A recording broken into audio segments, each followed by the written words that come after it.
Ladies and gentlemen, welcome back to Gaming with me, Tony Mo. Happy Saturday to all of you out there. The holiday season is definitely upon us. Christmas, for those of you who celebrate it, is several days away, which is freaking awesome. For some of you, though, you may be stressing out. You're really excited and you're stressed out, or one or the other.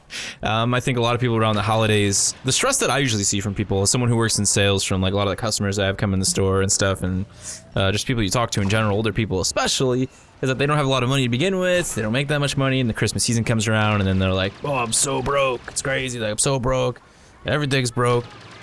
And really, it's just like, you know, you gotta think about that a little bit. I think if you're in that position, and you know, you're broke because you're buying gifts for your family, you know, I think maybe it's time to sit down, sort of have that discussion with your family members, the one, you know, group of people that you should be able to be 100% transparent with, and everybody just say to each other, like, listen, dudes, it's obvious that none of us can really afford to do this big, you know, buy a gift Christmas present thing every year for everybody, because some people just feel like they have to go unnecessarily overboard.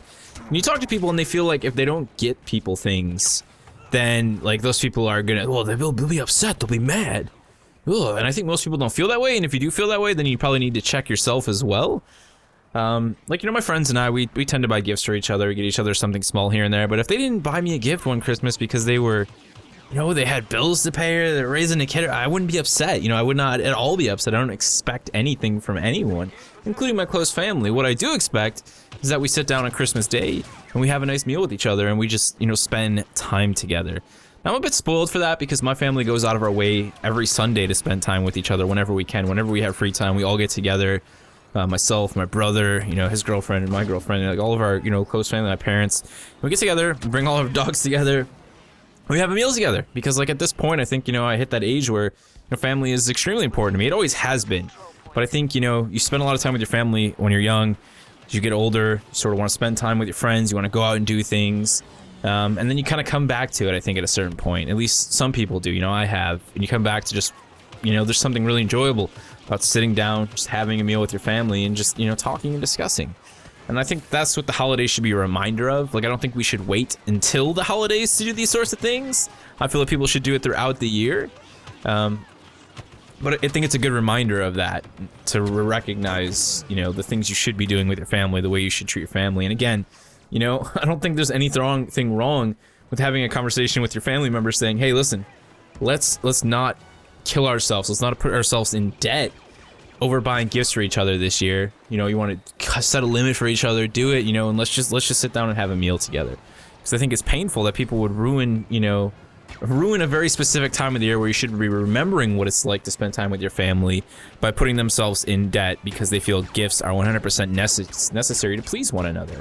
You shouldn't have to feel that way, and as someone on the other side of the coins, you should never expect, you know, to have to get anything other than time spent with one another for the holidays. So that's my bit of holiday wisdom from the random gaming YouTuber there.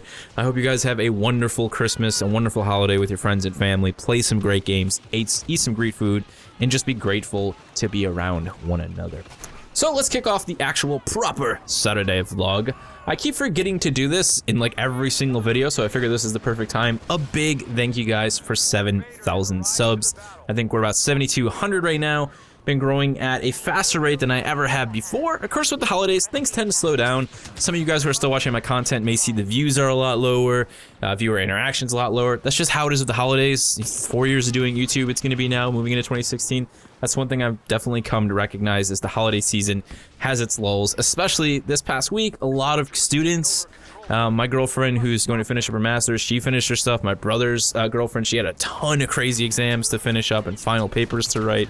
You know, that's like serious drill time for people who are seriously into education, going for their 5-6 year degrees and things of that nature. They are really on the grind. But a big thank you once again. A big welcome to all the new subscribers out there. It seems I get a new comment from someone like almost every other day saying how much they enjoy the channel, how stoked they are about it.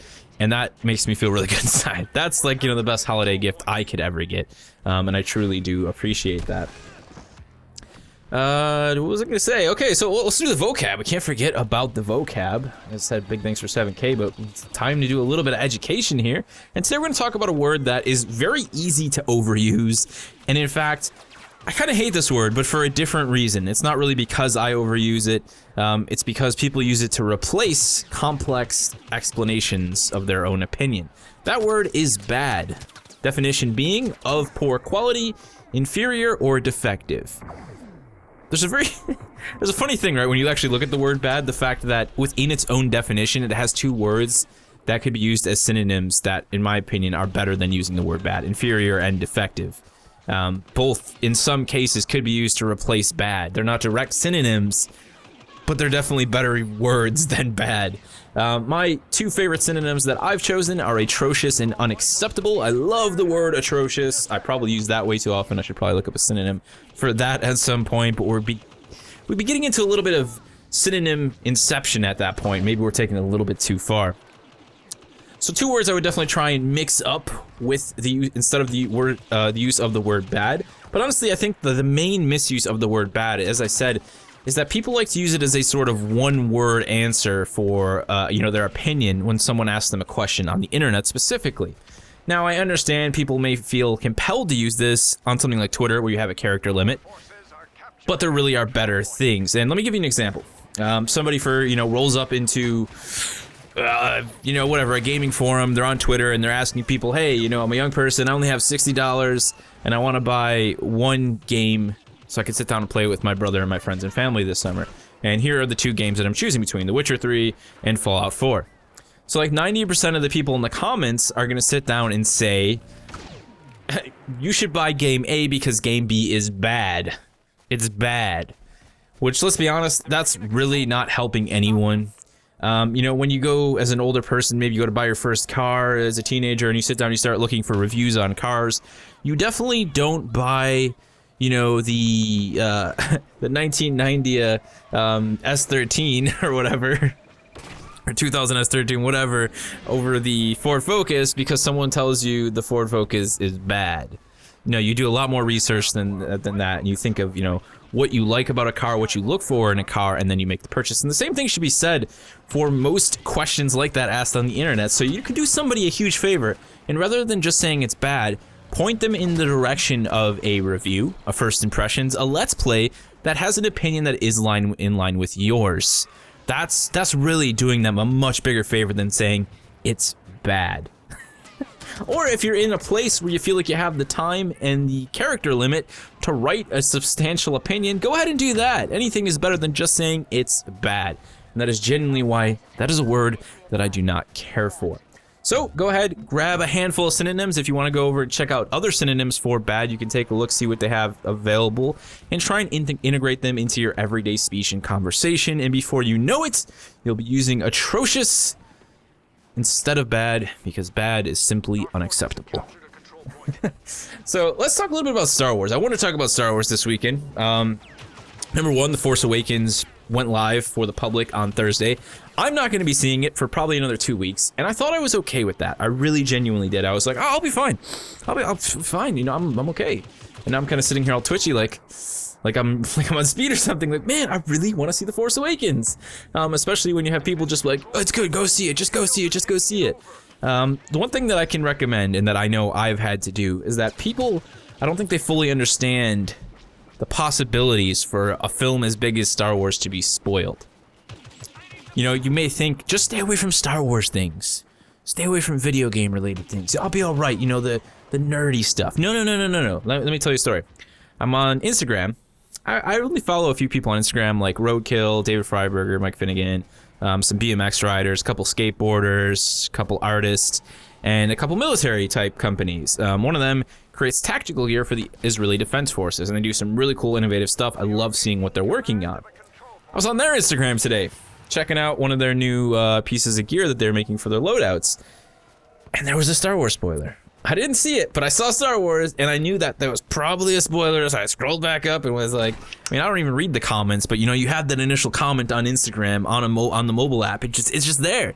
So you have to be careful. I know Mr. Matty Plays was talking on Twitter that he had something ruined in the comment section of an article on the freaking Mets, the baseball team. You just have to stay away from it. Luckily, I don't really spend that much time in the comment section of anything other than my own videos, and hopefully you guys are cool enough to not be spoiling any Star Wars. So let's not talk any more about The Force Awakens, other than a lot of us want to see it. A lot of you probably have seen it, and let's just leave it at that. I will be doing some sort of spoiler cast discussion after I see the film. That probably will not be for another 2 weeks, though. Also, coincidentally, the footage you're seeing for today's vlog is Star Wars Battlefront on the Xbox One. I have not purchased it. Trust me, I don't plan on ever buying the game, simply because I do not want to support DICE and EA with, number one, a ridiculous season pass price, and the fact that I think they took Battlefront and just... it's not what I wanted from a Star Wars game. And I stand by all of the opinions that I stated when I played it back in the beta. But I had a 10-hour trial that I got from my EA Access subscription, which is great for when I want to do first impressions of games that I just don't have the money to drop. I did that for Need for Speed. So I figured, you know, it can't hurt, let's play it. So a lot of what I played was Supremacy. I tried all of the game modes. I liked the hero mode, so it's like a bunch, you know, like 4 or 5 dudes plus the 3 heroes or whatever on your team versus the other team with their 3 heroes and a couple of your guys. That's a lot of fun, you know, like there's some fun game modes here. It's just, it continues to disappoint me within the smaller mechanics, the smaller gameplay design elements. It just feels like they tore so much away from what could have been a much more deep, more, you know, cool Star Wars tactical experience in the attempt to make it appeal to a wider audience. And I think they really kind of, it hurt because of that. It's not like it's all bad game design. It just, you know, yeah, it's just, yeah, you know, it's one of those things, the more you play it, you enjoy the audio design, you enjoy the visuals. Obviously, it's all very Star Wars in that sense. You get those, you know, those Battlefront moments, very DICE designed, and the game can feel like a lot of fun. And then, you know, it doesn't last long, though, because there are those little annoyances that, you know, those little design decisions that you could tell were put in because they felt like it would make it easier for the average Star Wars fan to play who doesn't play first-person, third-person shooters, but it really just takes away from the experience, and it kind of taints it. So as much as fun I had with it, you know, I saw myself getting bored after a couple hours, and that's exactly why I didn't purchase it. It's just, it's not for me. It's not the Battlefront game that I wanted, and I know a lot of other people feel that way. It disappoints me. At least it's shiny, it looks good, and it sounds good. I guess that's what it'll go down as. Apparently the game isn't seeing that great of sales, so that doesn't really mean anything good to me, in my opinion. Like, you know what, that doesn't mean that they're gonna make another Battlefront game and it'll be great. They're probably just not gonna make a Battlefront game ever again, and that's disappointing. That is thoroughly disappointing. Star Wars as a whole, in terms of video games, hasn't been treated that well over the years, considering how popular it is. And it sucks that we're not gonna see like 1313 or a new Bounty Hunter game. You know, when the hell's the next Star Wars RPG? We do still have the Star Wars project that is being worked on by Visceral. And that's going to be interesting to see what they do with that. I'm interested to see what Visceral does in general. They're a very odd studio, I would say, having originally, you know, been co-founded by the guy who now works at freaking on Call of Duty on you know, Advanced Warfare, Glenn Schofield, you know, with Dead Space. Now they're by EA and they're making Battlefield Hardline. I don't even know what's going on with this studio, but I hope they can really pull together an awesome Star Wars RPG that is, you know, an RPG or whatever they're planning on doing. I'm excited for that, even though we know absolutely nothing about it, just because it's more Star Wars. So I did want to talk briefly about a couple other games that I've been kind of, you know, retying into again. You know, XCOM 2 for me was like, when they announced it, I was like, awesome. I was a huge XCOM fan. I drooled all over XCOM on Enemy Unknown before launch, and then I played it to death, and I absolutely loved it, even though I wasn't exceptionally good at it. It was also like some of the first really, you know, decent videos that I made way back in the early days of the channel. But I finally started watching stuff on XCOM 2. Eurogamer had a great, like, 60-minute gameplay commentary with one of the developers. Dude, the guys at Eurogamer are killing it. Their YouTube channel's sick. If you haven't seen it, I'll have a link down in the description below with that XCOM video. Go check it out. Honestly, a big props to, I believe it was, I forget the name. I'm sorry, dude. I forget the name of the guy over here, Gamer. But really, awesome interview. Just a lot of fun to see the developer plus somebody who's obviously interested in XCOM totally geeking out over the gameplay demo while still giving, you know, really great information and, you know, really talking about the game and the design decisions that they made. It felt like a really balanced interview. It didn't feel like a lot of BS being delivered by the dev, and a lot of, you know, questions not being answered by the dev. It was just everything you want in an interview with that right amount of just still being happy nerds playing video games, and I loved that. Awesome. Plus, it demonstrated how much they're doing with XCOM 2. I really was unaware of XCOM 2's gameplay changes. I didn't want to know about them because of the delay of the game, and I was just like, you know, when it's ready, show it to me. And what I saw looked amazing. Some awesome gameplay mechanic changes. I love the idea that you have concealment for your very first, before you attack, so you can set up ambushes for the first turn. The enemies don't really teleport around the map anymore. They're actually set up on patrol routes, procedural generation. The character customization for your soldiers is insane now. And that's probably one of my favorite things about XCOM, right, is the idea that you can build your sort of relationships with the characters in the game, the soldiers, and it makes making tactical choices all that much more difficult. The last thing you want to do is lose that soldier that's like max level. You named him after your best friend, and he's just been killing it, and then you're just like, but I have to take this risk. He can save the rest of the team, and he can save this mission, and then he dies. There's something so devastating about that. So being able to further customize your characters, they do have weapon customization. Just watch the video. So much awesome stuff in there. Base building looks insane. I am absolutely amped and hyped to the 11th degree. Or to the first degree. I don't even know. That's a terrible reference. I'm stoked. I'm stoked for XCOM 2. It's sad that we have to wait till February. Would have loved to get my hands on it. Would have been the perfect sort of winter strategy game, but it is what it is. We'll have to wait for it. Cool, too, to see them taking a lot of design decisions from the Long War mod. The Long War mod was something that was absolutely praised by the developers of XCOM at Firaxis. One thing that saddens me still is that for whatever reason, they've stated that they are benefiting from not developing on all platforms. Now, XCOM Enemy Known was developed on all platforms and it had no issues whatsoever. It was a great PC, the PC thing was fine, the console port was fine, it ran great with the controller, it was amazing. In fact, I preferred playing it with the controller, to be honest. It was just enjoyable. So it's sad to see that it won't be coming to console, because there are a lot of console fans who love the XCOM franchise as it's been reborn. That's a little bit disappointing, but apparently Firaxis has stated that the building just on PC has benefited them. I think the real problem is you look at Firaxis games over the last, year, a lot of the Sid Meier's stuff especially has been really, lacking. It's been really light on the content. They've been mediocre games, just kind of rehashes of Civ ideas.